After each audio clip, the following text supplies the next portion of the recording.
Zadorov's comments, I'm going to play these in a little bit here, Yep. essentially accusing some teammates of playing for themselves and not playing for the team. Essentially, and I'm paraphrasing here, saying, some players need to figure out if they want to be here or not. This is like 2 weeks into the season.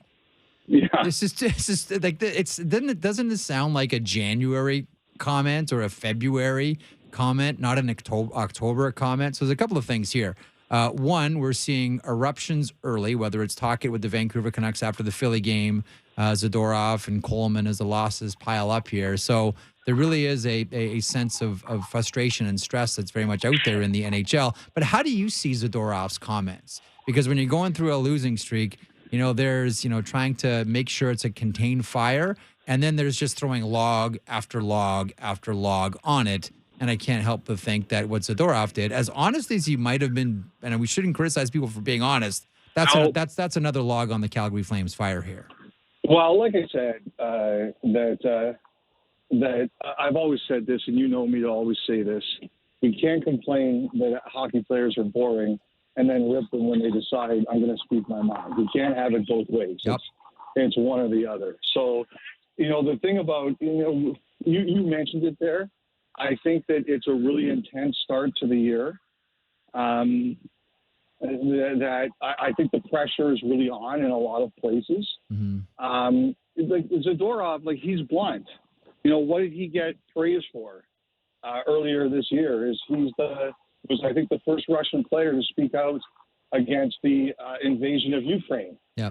So, do you think Zadorov is going to care after doing that? Do you think he's going to care what people think about what he said yesterday? No, it's who he is. It's the way he's wired. And if you ask him a question, he's going to give you an answer. And the one thing that was most interesting in my conversations I had after that, and this is where you get into really dangerous territory, Jeff, is who is he talking about? Yeah. That's what a couple people said to me after. Yeah. They said the biggest thing, because when you talk about guys downplaying it after the game, like Kadri and Huska and Coleman, I have a feeling that's not necessarily. I shouldn't say that. I want to make careful about how I say this. Yeah. I have a feeling it's not necessarily about them disagreeing with Zadorov, but it's like, okay, he ripped open a Band-Aid here. We're not doing very well.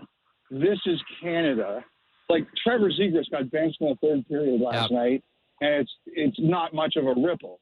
But Zadorov makes these comments in a red-hot market, and it's a thing. So, to me, it's not necessarily those guys are disagreeing with him, but they're like, you know what? We're losing. That's enough we have to deal with right now. Because I think the question everybody's wondering about that is, who's he talking about? And the Flames, as players in an organization, they probably don't want that game being played publicly.